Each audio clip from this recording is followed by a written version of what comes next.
Hello, I'm author Mark Muncy, And I'm author Erika Lance. and this is Eerie Travels.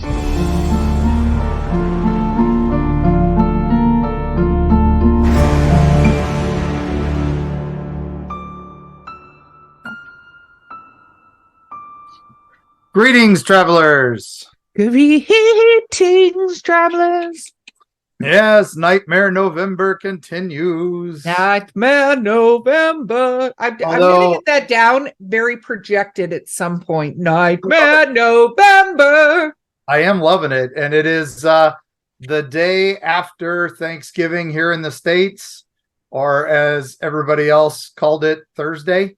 Yes. And it's now Friday, and we are all recovering from our Thanksgiving hangovers after eating all the food we had from the very we did you do a historical Thanksgiving dinner? No, I was in Hawaii. I did a steakhouse dinner at Ruth Chris because Heck yeah.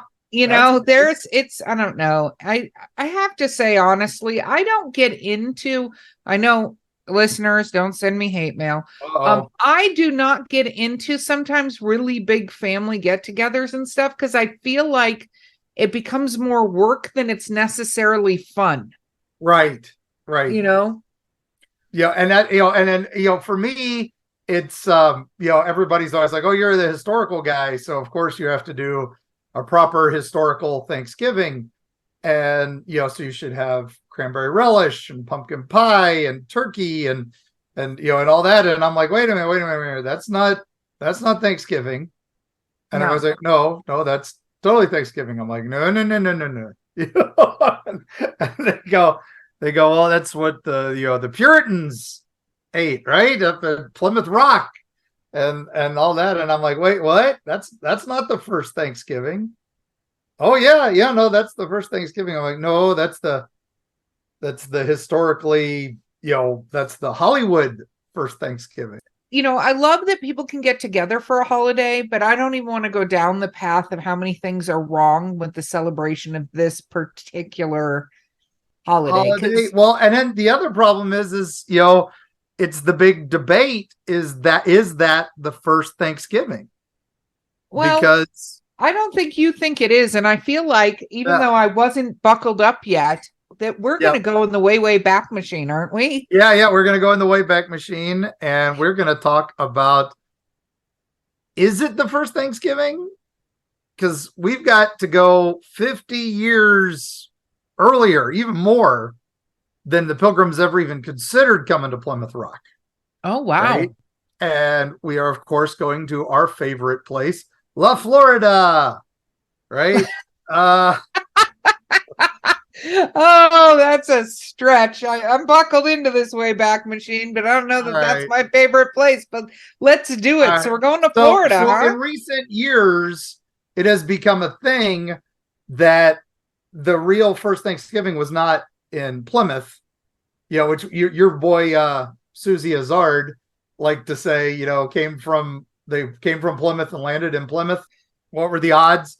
But before them, there were the Spanish colonists had landed in in Florida, and that they were founding their first feast of Thanksgiving. It was actually the first time they had. Well, see, we got to go back a little bit even further, because all across Europe.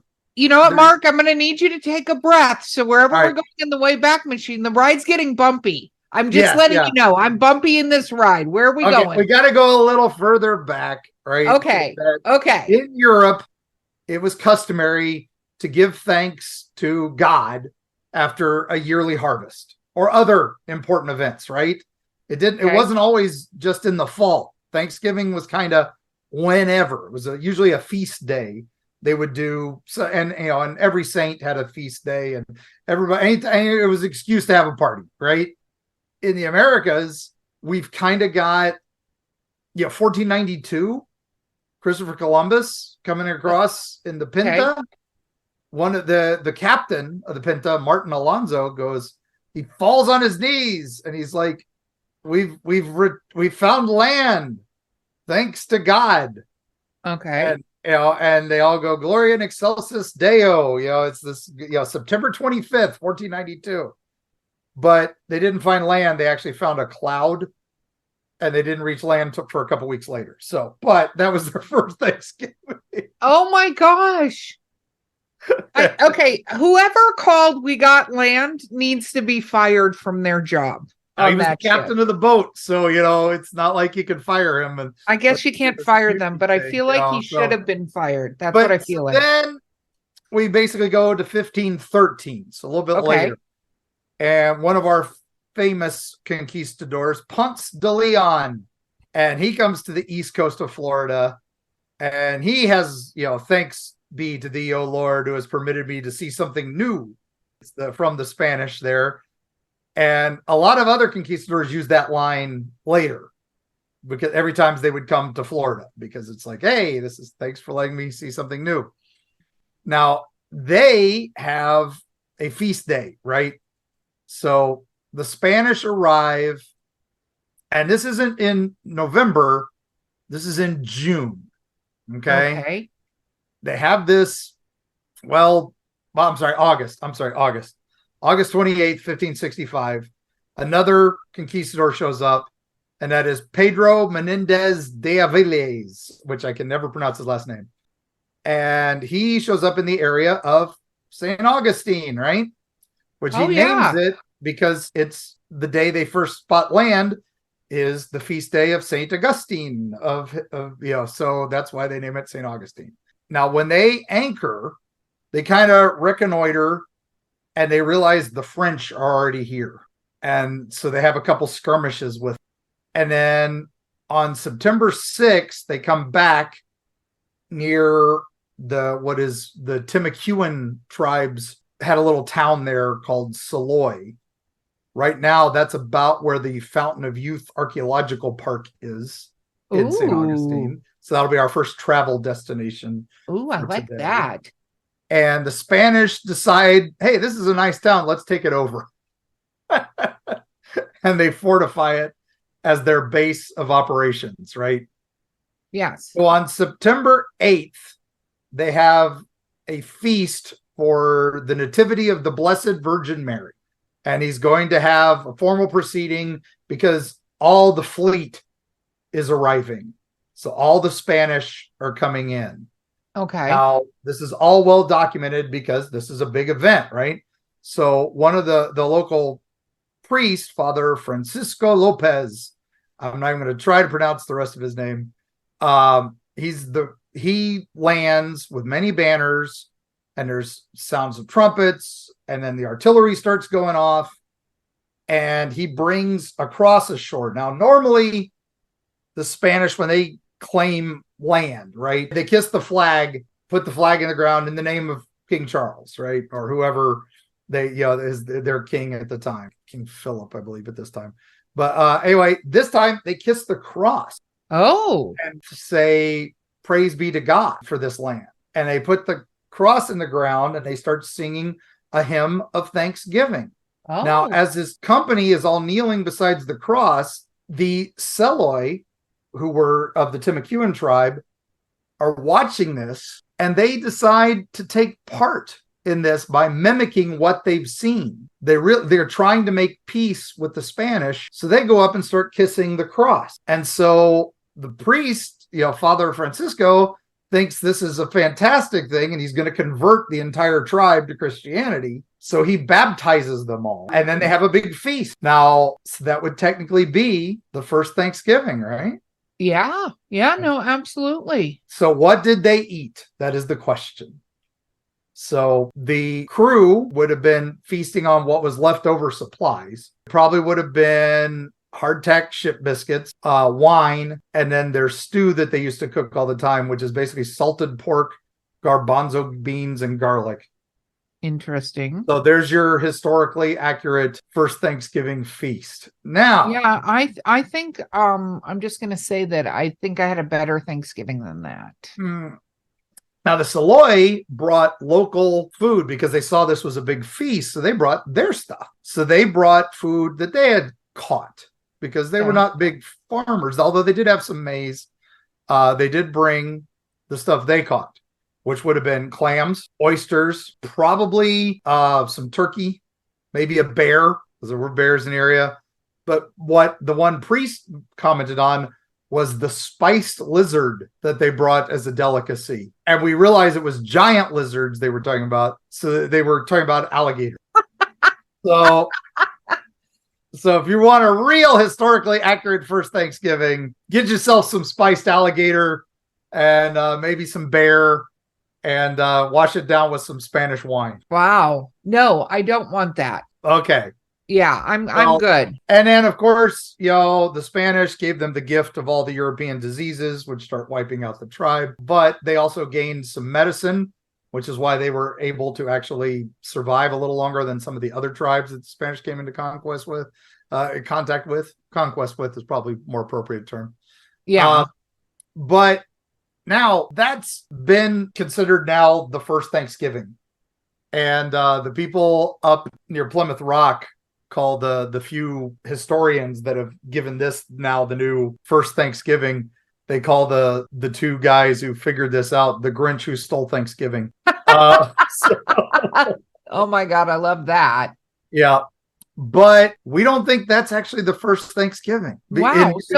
So let me just, so none of this sounds good. I'm just going to. No, we're going to go something just a year prior. We're going to go back and Wayback Machine one more year. Okay. And that is, remember how we mentioned that the Spanish were freaking out because they're already French here? Yes. Spanish claimed Florida in 1513. Okay. So they didn't want anybody else on here, but the French come here under King Charles IX, and they have a few of the Huguenot settlers, and a guy named John Ribault brings a group here. And somewhere on the banks of the St. Johns River, somewhere we think in Duval County, so Jacksonville area, they found a fort called Fort Caroline, named after Charles, and they built that in 1564. Okay. So with that set up, they were open to meeting with some of the other local tribe members, right? Yeah. And they wound up having a big fancy feast with the local tribe, and they become friends with them, and they are trying to figure out what areas they can explore, what areas they can't explore, and they're making friends with the local tribe. Again, they're giving them some diseases, but we don't talk about that right now. This is Thanksgiving. Now, they were hoping to strengthen their claims in this new world, and the crown was hoping for gold and silver as the Spanish had done in South America. And we're still having issues between the Catholics and the Huguenots. Ribault sets there, he sets up the fort, and he's like, and he does the Jamestown thing all over again, or the Roanoke thing all over again. I'll go get supplies, I'll be back. Oh gosh, which we know how that always ends up. Yeah, guess what? He got arrested in England for spying, and so he doesn't come back. So the Fort Caroline disappears basically in 1562. But then another person comes back, Rene Goulion. He shows up in 1564 and is like, oh, hey, there's a fort here. I'm going to reinforce it. I'm going to establish a colony here. And so he does that. And again, he starts talking to the locals. Now, the locals this time aren't happy with him. Okay. Because what happened was when the previous French guys ran out of food, they started raiding the local tribes. So now the natives do not like the French. They're like, get the heck out of Dodge. Well, and it seems like when you talk about, settlers coming, right? And this is something that I feel very strongly about. I mean, obviously there were a ton of atrocities, but these settlers came to already populated areas. There were people already here. So they don't really, the term settler is almost wrong to me. And it's really invader, because even if you do a nice invasion, like we're going to be nice to them. Well, you're coming to take where they live. Yep. So how nice can you be when you do that? Yeah. So with all that said, they did try to make peace with the locals. They were having some issues. This is their second colony. Now Revolt shows up, and he settles up somewhere a little further north, near South Carolina in what is now Charles Fort. Okay. Port Royal Sound area. And so Renee and his guys down here are like, we've got to do something about these Spanish that keep attacking us. Okay. So we're going to organize a fleet, and we're going to sail out and take out that colony in St. Augustine. While they're out on the water, one of those wonderful things that we like to have every couple, about 20 times a year in Florida, called a hurricane, comes up and hits that fleet. Now, wow, is wiping them out. Now, at the same time, our good old conquistador down in St. Augustine, Pedro Menendez, he says, you know what? I don't like the French up there. Instead of sending boats out, though, he marches north during a hurricane. Oh, wow. Yeah. So he's marching north while the boats are coming south.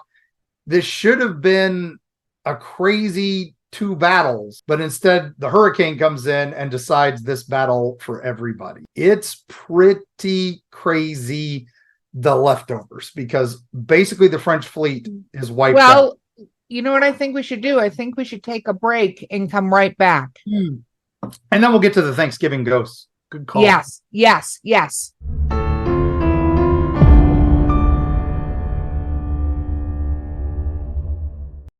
Destiny Beard, the lyrical soprano who will haunt your dreams.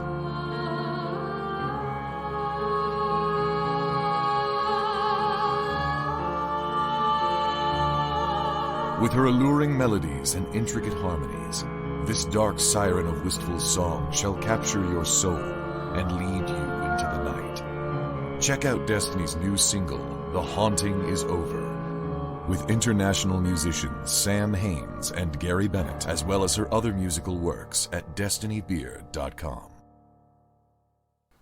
Eerie, Appalachia. Gear up for a frightful jaunt into the darkest reaches of the ancient Appalachians. Folks deep within the Appalachian hollers lean close to the campfire to share stories of the inexplicable with hushed awe. Monsters rumbling in the hills, strange lights darting through the pitch black night sky, horrible occurrences almost ineffable in their bizarre tragedy. Tall tales, you might say. Tell that to the Flatwoods monster in Braxton County, West Virginia, or the Goat Man of Louisville. Look into his humanoid eyes and let him know you don't believe. And what of those apparitions in Mammoth Cave's Corpse Rock, or the Satan spawn known as the Jersey Devil? How do you respond when confronted by these mysteries? From the metaphysical energy that swirls near Serpent Mound in Ohio to Point Pleasant's Mothman legacy, Mark Muncy and Carrie Schultz explore the dark history lurking in the shadows of Appalachia. Read by Mark Muncy, author and experts on strange folklore with appearances on shows such as Ancient Aliens, The Curse of Robert the Doll, and many, many more.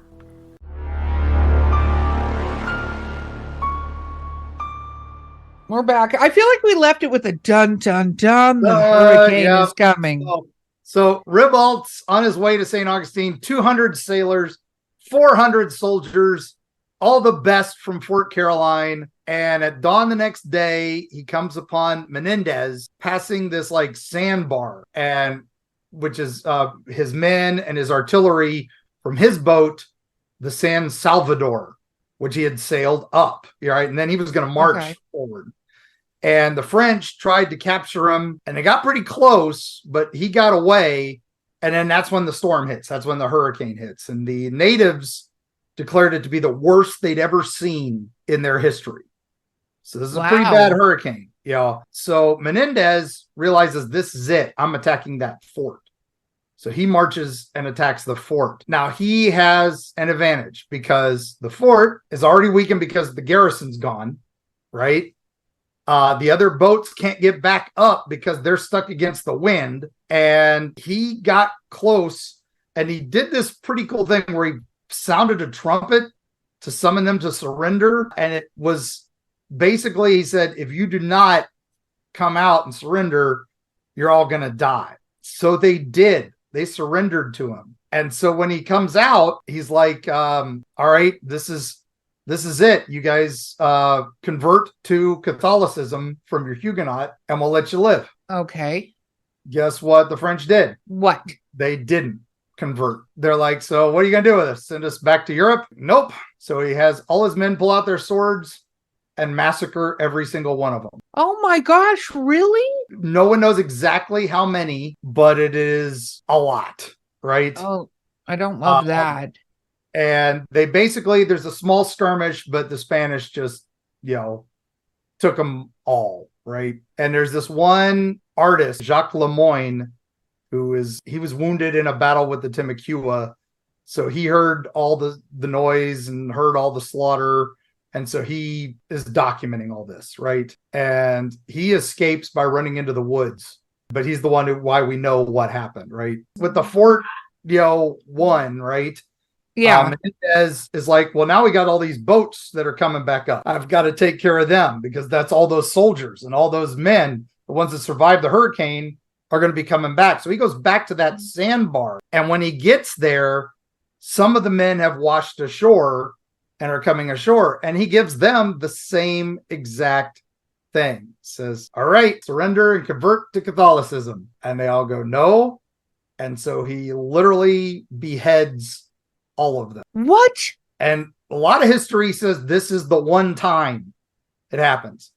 But we know that the second group of troops don't make it up for another week. And he basically does it again to the second group of troops. It's one thing to think people should have a certain belief system. Like you want people to whatever. And we're not even going to go completely down this rabbit hole, right? Right. But it is a completely different situation going, hey, convert, or I'm just going to keep killing people. I mean, how many people is it? Now we're talking hundreds and hundreds and hundreds. Oh my God, that is just so terrible. Yeah. And the few he didn't decapitate, he hung, and he put a big sign under them that says, I do this not to Frenchmen, but to Lutherans. That's how he was justifying it to himself. Oh my God, that's so nuts. Terrible. Now that inlet, right, used to wonderfully be called Porpoise Bay. And that was, just beautiful because the dolphins were always there and everything. It changes its name to a Spanish word, matanza, which means slaughters. Oh, so wow. Slaughters Bay. Fort Caroline is destroyed.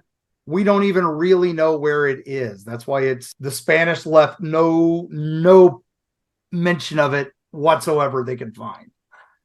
They burned it, destroyed it. Who knows? The fleet most of them were captured. Most of them were, just beheaded. Now we have the Spanish build their own fort in there, and they call it Matanzas, Fort Matanzas. Okay.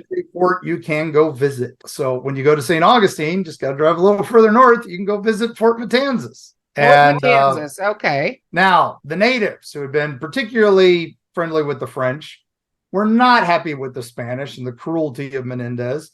And the Spanish had even captured their chief for a little while.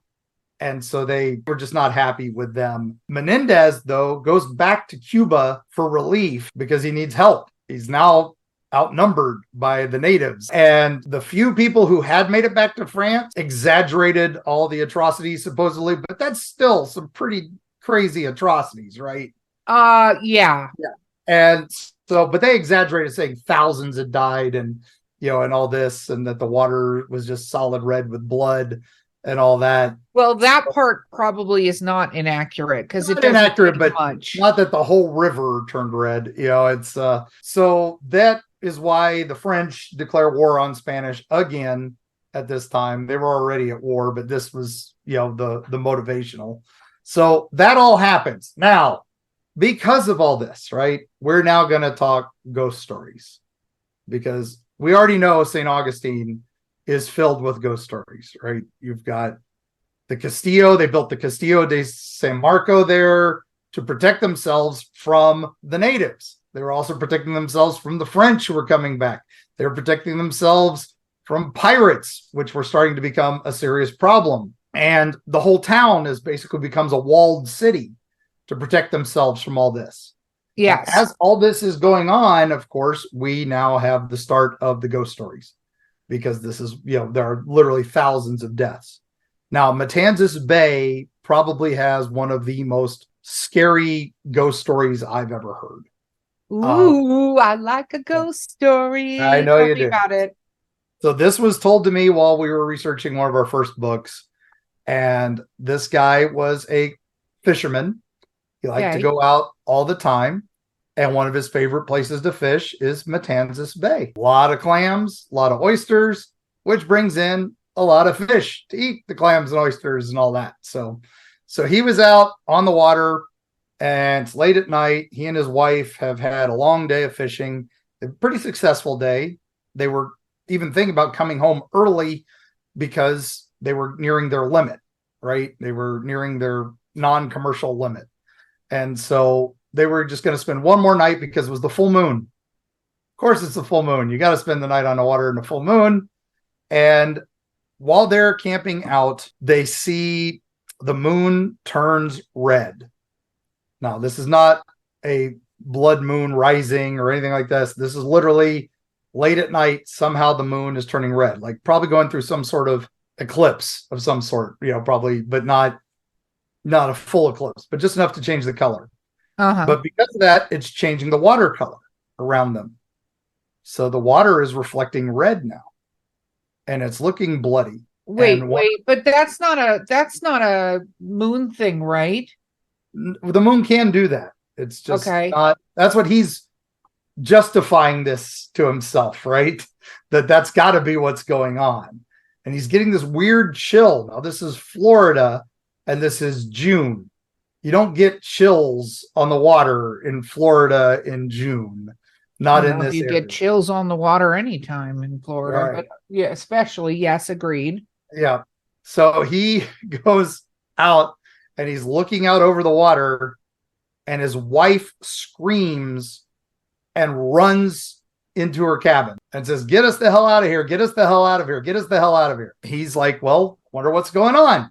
So he goes and kind of looking back where she was looking, and there he sees faces in the water, hundreds. Wow. Oh, yeah. No, nope. Where is this? I need to know so I don't go there ever. Where? That is Matanzas Inlet, not a place to go visit on a full moon, apparently. So she said they literally saw hundreds of faces. So did he said he saw him too after she had run in screaming about him. Oh my gosh. Right what? After. Speaking of demonic is my yeah. That for listeners, that was Tally walking behind us. She has red eye shine, and so anyway. Yeah, it was. I was. Oh wait, there's a demonic dog behind. There's a demonic dog, but what movie is that you see all the faces in the water? Well, that makes me think of that. A lot of things like Titanic and stuff like that. But. Well, not the Titanic. There's one specifically where their heads in the water. Oh, you know what it is? It was Alice in Wonderland, the new Through the Looking Glass with all the heads in the water. Ah, just nope. I just nope myself again. Yeah. No, I don't like that. That's scary. And then one person a little while later emailed me about this. This was after Eerie, Florida had come out, and I had written about the faces in the water of Matanzas. Another person emailed me and said he was out there fishing by the lake, and he was out just casting his line.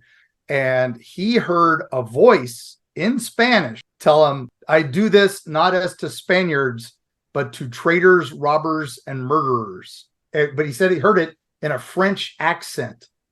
And that was where this one guy, in revenge against what had happened at Fort Caroline, there was a French captain named de Gorges who hung and captured Spanish, and he did it in retaliation. And he would do that, and supposedly he had captured some people near St. Augustine and possibly even murdered them in that same area. Now, he had heard that voice, and so that was pretty cool. I thought that was wow. Neat. And he thought he saw like a galleon going up the bay, like a misty galleon. Ooh, I don't. That would be kind of cool, though. It kind of reminds me of Ghostbusters when the Queen Mary docks. I always think of the Goonies ship, One-Eyed Willie's ship sailing off at the end of the movie when they let it loose. So spoilers for Goonies. But man, yeah, right. So Matanzas Inlet is crazy. Now, Fort Caroline, they have rebuilt Fort Caroline as a tourist attraction in the 1950s. Okay. And then it got destroyed by a hurricane. It was rebuilt in the 1960s and it's still there now.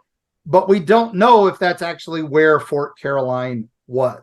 There's arguments as maybe it was actually up at the mouth of, instead of the St. Johns River, because some of the maps are not exactly to scale that we would think of nowadays. They think it might have been the mouth of the Allahatmaha River, which is in Georgia, with our good sea monster Alti. But we don't think that's true because Menendez would not have been able to march his men 2 days in a hurricane that far. No, you absolutely cannot. No. So I think that one has been kind of disproven. Now, there are other possible locations. Some are even including our favorite place, Amelia Island, which I like to call, the St. Augustine of the North, of North Florida.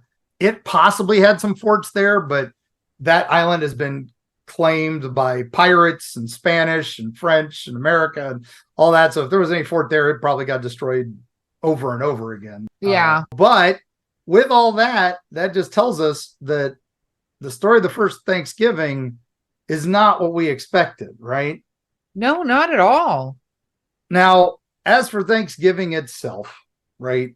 We know now that it was, there were lots of Thanksgivings. There were feast days and all that. Now, do you know the year that there were 2 Thanksgivings? No, of course I do not. Okay, so Thanksgiving is basically created in America by George Washington. Our first president says, let's have a day of Thanksgiving and let's make it this one day in November, and we will, a Thursday in November, and it'll be, because that was basically the priest's midweek day. So people tend to get together anyway. Let's just make this a day. And then a lot of presidents after that try to push it as a holiday, but the southern states don't like it. They think it's kind of them, some Yankee holiday being pushed on us down here. So that's when the Civil War breaks out, right after they were trying to push it to become a national holiday. Not that the Civil War was fought over that, but that was one of the many contributing factors to the Civil War. So Abraham Lincoln, though, comes out and says, we're going to make the third weekend in November day of Thanksgiving. And every president after that makes it the fourth weekend of November, the fourth Thursday of November, Thanksgiving, until FDR. And FDR is like, we need to jumpstart the economy. So let's make Thanksgiving the third weekend in, to give us one extra week of Christmas shopping. So what happens is the word goes out, but as we've discussed War of the Worlds and all of our other radio show discussions, some people go, okay, well, we'll do it on this day. And then other people go, no. We do it on the fourth Thursday because that's how we've always done it. And then there's a few people probably like I would have done and said, why not both? Two full days of feasting and having fun. So, oh my gosh. What year was this? It was 1941. So of course, right? World War II. So we have a year with 2 Thanksgivings. And finally it's made into a national holiday. And that's when we finally make it just the fourth Thursday in November. And that's why we do what we do now. The only other fun thing, what else do you think of when you think of Thanksgiving besides food and family problems and massacres now? Oh, not having to put on pants. But no, that's not what you're asking me about. What do you usually sit around and watch on Thanksgiving? Not football. Football? So not football, but isn't that when the Macy's Day Parade is? Macy's Parade, right? Yes, We all talk about the Macy's Parade. When you think about Macy's, we always think about Miracle on 34th Street, right?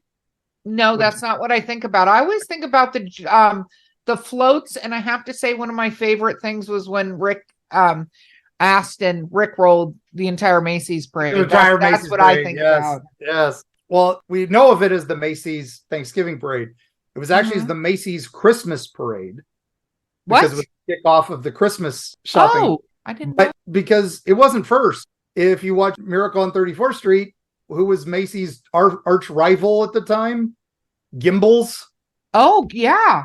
Gimbel's had the first parade in New York for Thanksgiving, and Macy's employees kind of were like, hey, it was that kind of that immigrant mentality. We want to show pride in our work and all this. We want a parade too. So they started the parade as well, a year later after Gimbel's had been doing it for a year or two. And so, but that's the one that still goes, and Gimbel's is a thing of the past. I don't think anybody knows what Gimbel's is anymore. Exactly. Not many people know what Macy's is anymore, except for the parade. That's true. Now remember the big balloons? The big balloons? Yeah, no, of course the balloons, the huge balloons. Well, for years, when they first started that, the big finale of the parade was they let the balloons go. Oh, you're not supposed to do that. That sounds like a terrible idea. Oh, there's my God. Footage out there that you can see historically of them letting the balloons go. And that ended real quickly when one of the balloons almost hit a plane and nearly caused a plane crash in downtown New York. Oh, wow.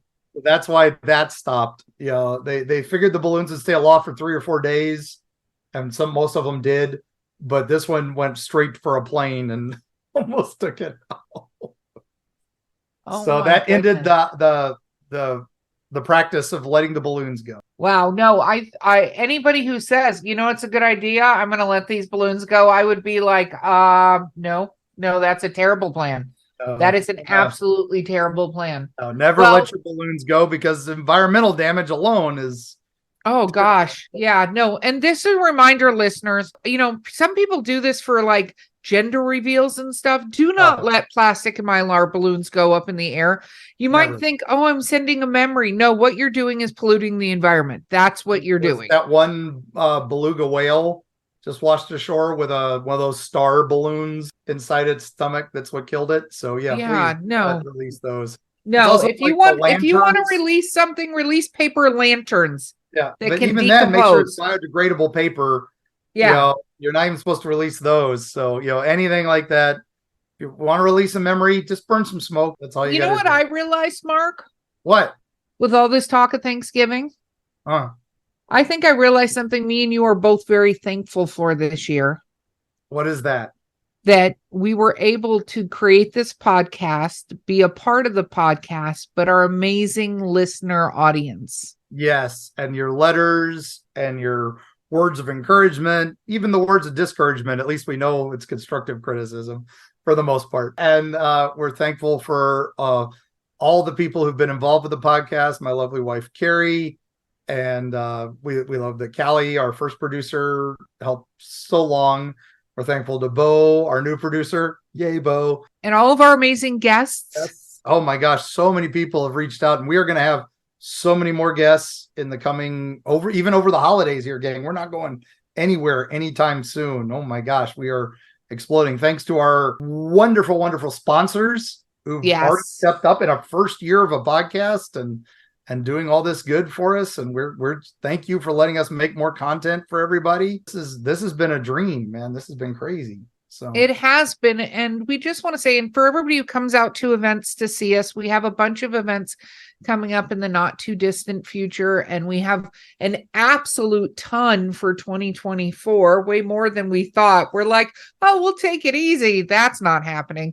So we'll get to see more of you. And so we just want to say thank you to everybody for being a part of it. And Mark, I know you normally take it away, but I just got to ask, what is your favorite food at Thanksgiving? Oh, my favorite food at Thanksgiving. Well, I think I said I will do a historically accurate one. I'm gonna have me some gator tail. I think. But no, my favorite food is always just that dish where they put all the olives, the large black pitted olives. Oh, really? You can put one on each finger, and you can play the Beetlejuice thing where you've got like the eyes on your hands. So Oh my goodness. that's my favorite thing to do at Thanksgiving. I've been doing that since I was 7, and I do not intend to stop. Wow. So I don't like olives, so you can have all of mine anytime we're together. Yeah. But I would say outside of mashed potatoes, which I could just swim in a vat of mashed potatoes and be very happy, I absolutely love cranberry sauce. And I feel that's good like stuff. it's the perfect time to get amazing cranberry sauce. So it's super exciting. Anyway, okay. On that note, I have gotten thoroughly freaked out in this episode. Don't go to Matanzas Bay on Thanksgiving night. That's your plan. So all right. Yeah, no, that's not happening ever, period, ever. But I've said my many thank yous. And with that, my lovely partner in crime, Mr. Muncy, take it away. All right, gang. I hope you have a wonderful holiday weekend. Thank you so much for listening. Keep tuning in. Keep watching the skies, and we will see you on the other side.